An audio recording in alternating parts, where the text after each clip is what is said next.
have a karmic package that we've come into the world with. That gives us our family of origin. That gives us our experiences in our family of origin. That then gives us the way in which we move through the world, the stuff that makes us mad, the stuff that makes us hurt, our habits of behavior. That then creates more fruits of karma. And so how does that fit together? And then what's the way out? Well, the way in, we talk about the way out, but actually the way out is in. A lot of us think that we're gonna, get out of where we are by somehow going somewhere different or buying something different or looking different. The way out is always in. And it's in to a place in which I am soul. I'm not the body. And I identify as that. But I'm aware of the fact that I have a body and the body has had a history. But I don't identify as that. Most of the problems in the world that we face are because we identify as the body and we identify others as the body.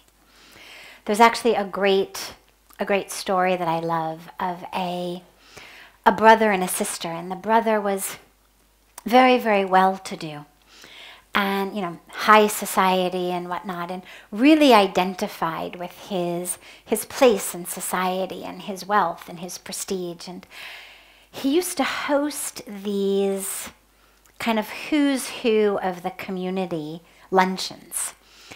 And his sister was not well-to-do at all. And she never got invited to his luncheons. And one day she showed up anyway, figuring, well, he's my brother, of course I must be invited. He must have just forgotten to invite me, without realizing actually how stuck her brother was. So she shows up, and he was very rude to her, kicked her out, told her this was not the place for her.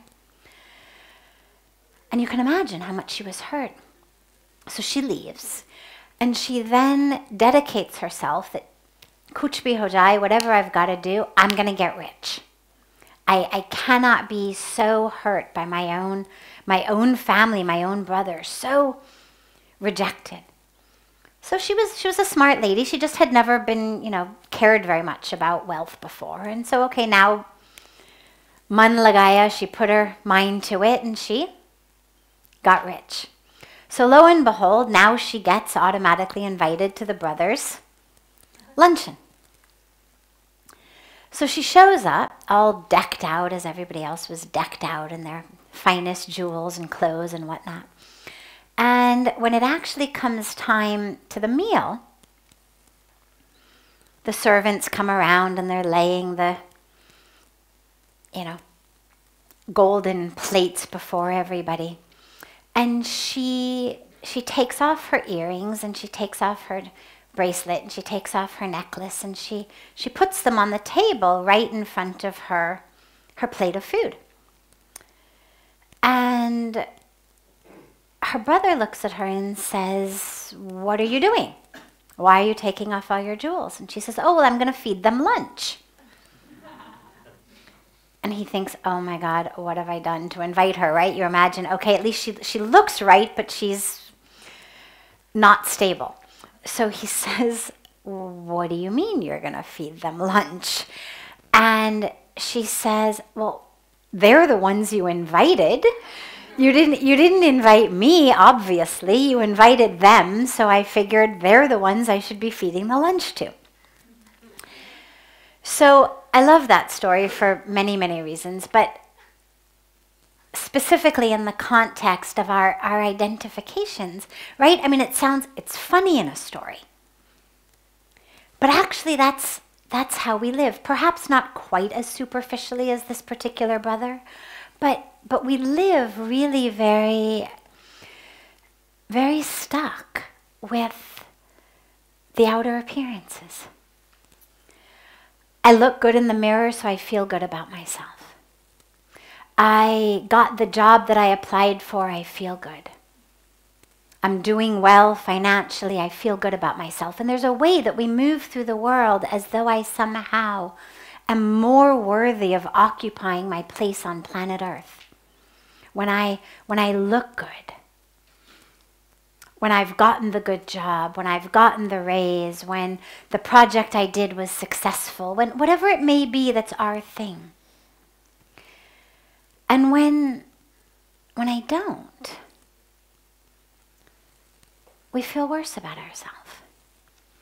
And that sense of identification is actually what leads to suffering. And so when we circle around back to the concept of karma and the interplay of psychology and spirituality, well, our attachment to our identities, that which has happened to me, that which I need from you,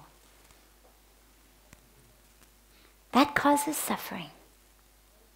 When you help me do the dishes, it makes me feel happy.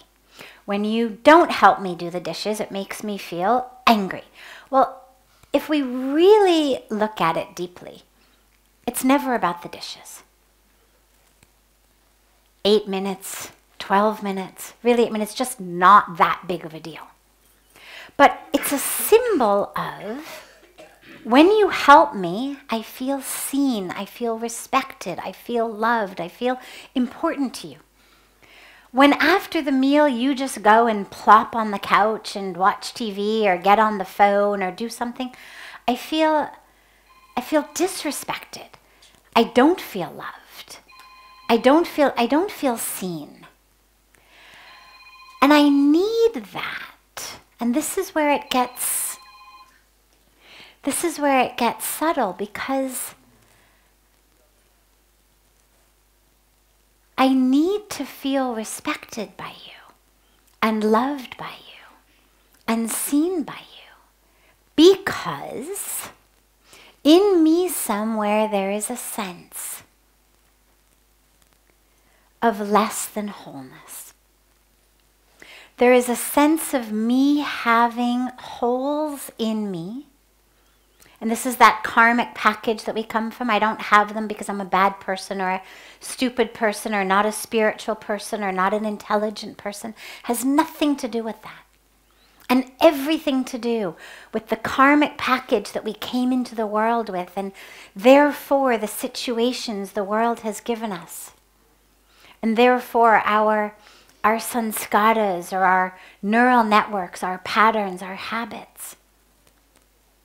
And so if I've got that feeling of not being quite worthy enough, not being quite loved enough,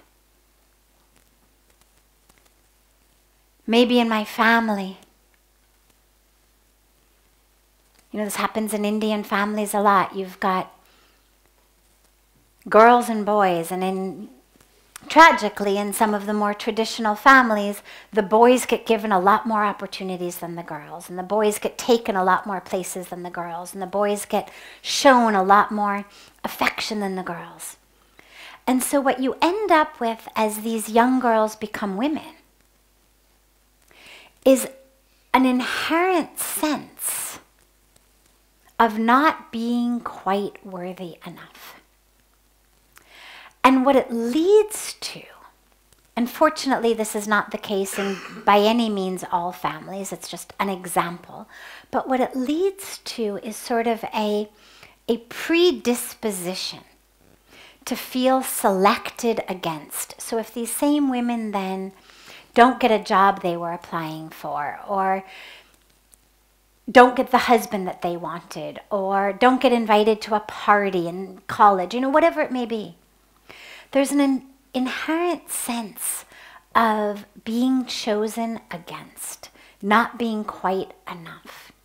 And that's just one very simple example, but we all come into this world with a karmic package that puts us in our families of origin that gives us those experiences that then create the ways we move through the world. The holes we have. And when those get triggered by people, in things that maybe if we had been from a completely different karmic package wouldn't impact us at all, we get triggered. We become angry, we get hurt.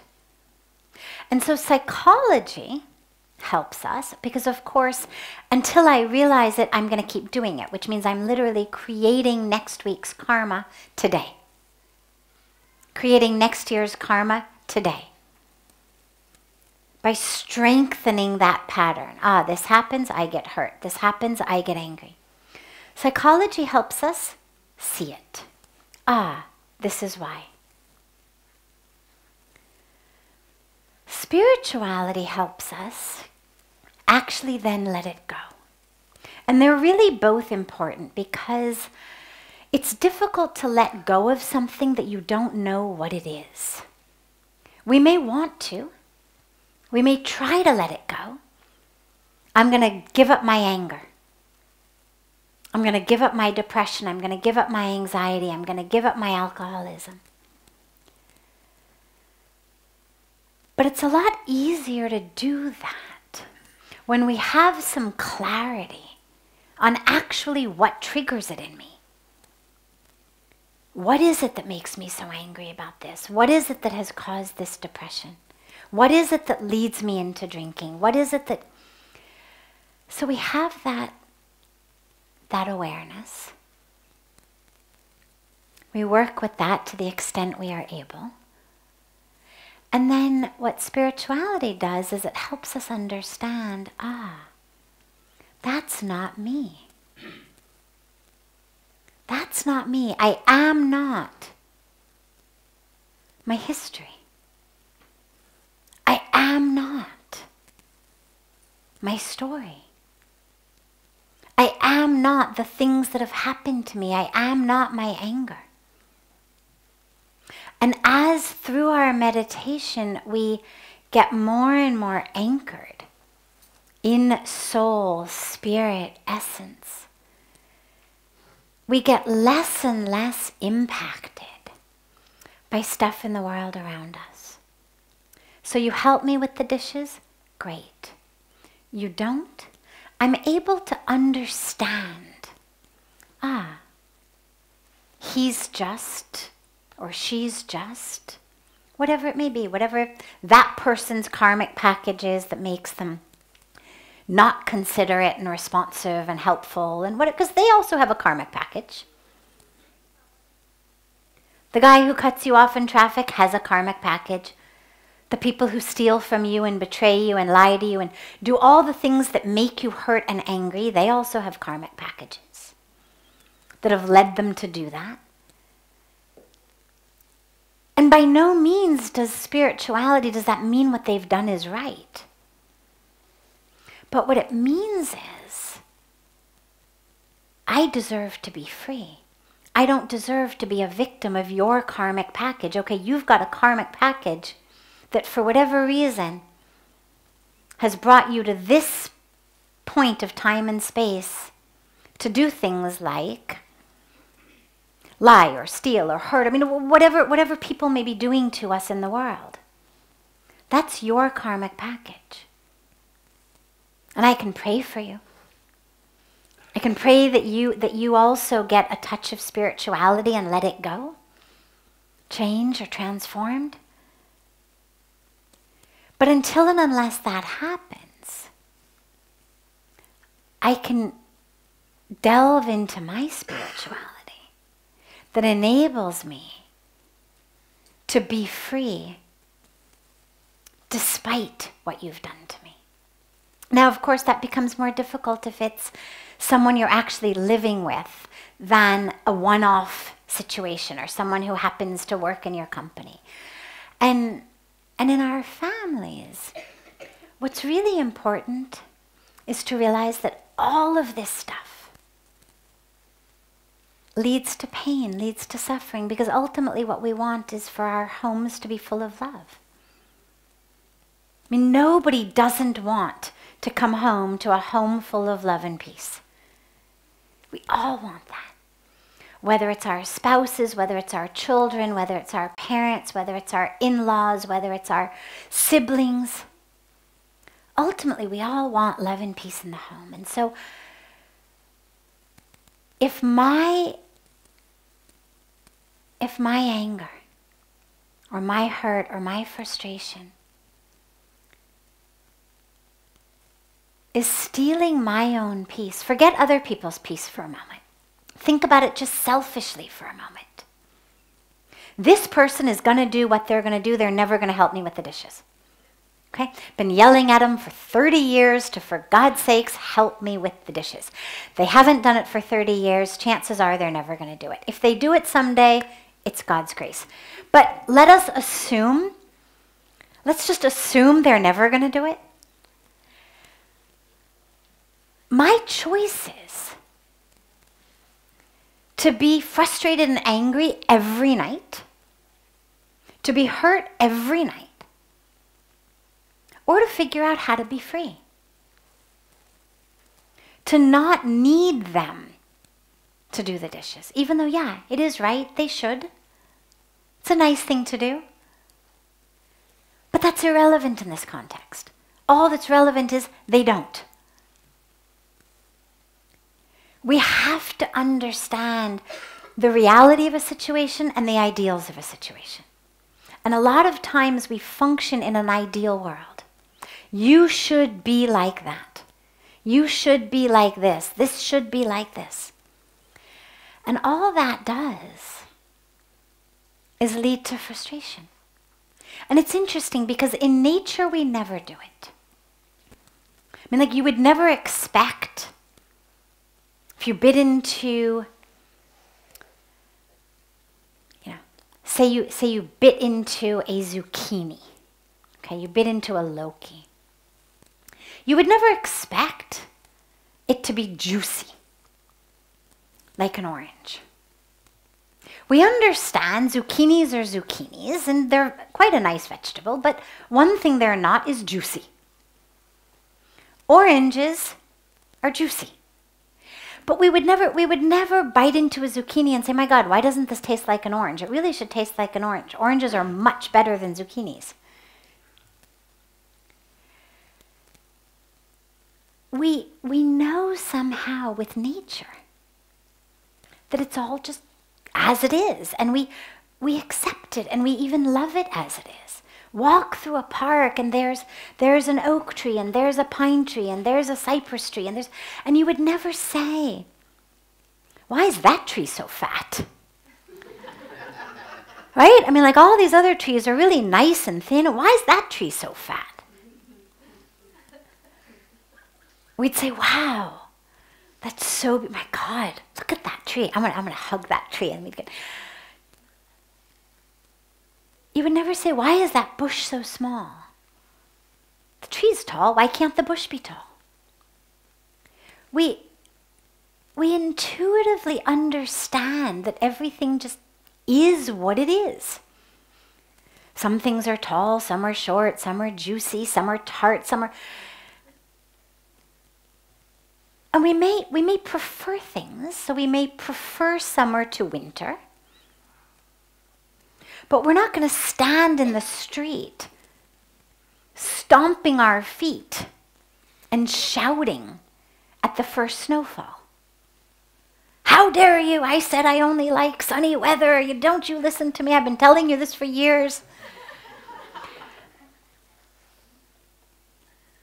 We would understand the futility of that. Now again, it doesn't necessarily mean that we like snow as much as we like sun. But we wouldn't lose sleep over why the weather isn't doing what we want. Every year I tell it. Every October I say, do not dare think about snowing. This is as cold as you can get, I'm telling you. I mean, it's foolish. But we do this with people. And it's really interesting. Somehow we expect that nature in the form of people should be able to change according to our wish.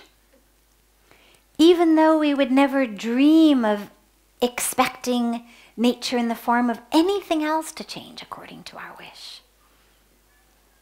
And so, in our lives in general, but especially in our families, it's really important to realize, okay, Zoe doesn't help with the dishes. Okay, so whatever it may be. And how can I choose peace? Because that actually is in our hands. I do not have control over what that other person says or does. But I do have control over how I react. And it is not easy. People say things that are mean, we are hurt. They do things that are mean, we are hurt, we are angry. But we do have a choice. We're not exactly like light bulbs that have to get always just on and off. And we have a choice to choose peace. Because we deserve peace. And even if that other person, for whatever karmic package of theirs, is doing something that even objectively is wrong, it's irrelevant. Because all that's relevant in the moment is, can I find peace in this moment? And if I can't depend on the other person to bring me joy and peace, well, then I have to bring joy and peace to myself. And that's something we all can do. And so that becomes the karma we create. Is how next week, next month, can I live more in peace? Not by changing you, but by changing me. Not because you're right and I'm wrong, but simply because I deserve peace. I deserve joy. Your lack of a willingness to help me does not deprive me of my birthright of joy and peace. I already am stuck doing more dishes than I should. At least I should also be able to have peace. Right? I mean, you've taken away my 15 minutes. Why I then should hand you voluntarily my joy and peace,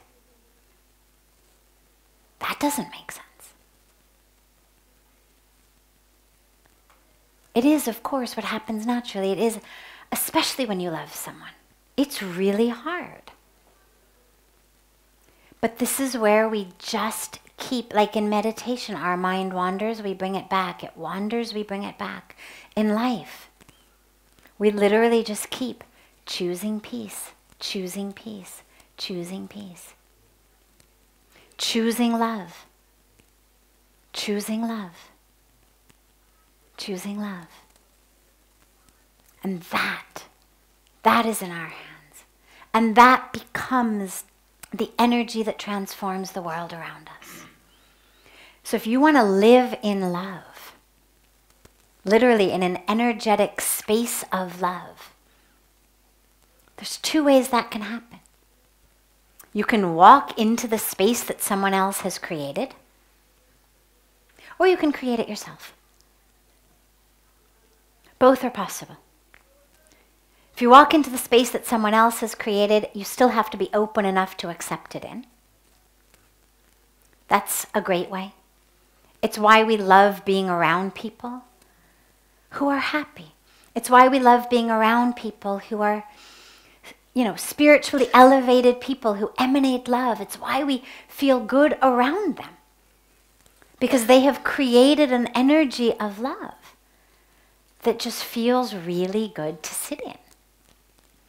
I told a story the other night, but I'm going to tell it again. It's worth telling again.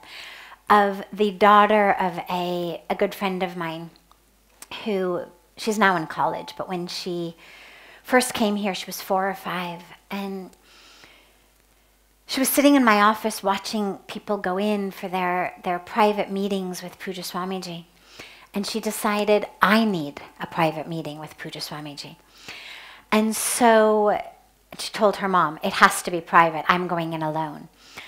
And so we set up a very official way for the guys to come and take her in, and they sent her in. A few minutes later, she comes back, and she walks back into my office, and she's like this, and she says, I feel so lovey, lovey, lovey, lovey, lovey, lovey, lovey. She says, I don't want to take a shower. I don't want to touch anybody. I don't want to do anything. I just want to keep feeling lovey, lovey, lovey, lovey, lovey, lovey. And I mention that story because, yeah, that's what being in the energy of someone who emanates love, when you are an astute 4-year-old who's not thinking about other things, but who actually is able to just be in that moment, that's what it feels like. So that's one way. The other way is we create it. We create the love because we have that in us. When you love another being, you are manufacturing that love inside. And we know that because when the other person gets up and goes to the bathroom or the kitchen or the store, you don't feel any less love. It's not dependent on how physically close to them you are.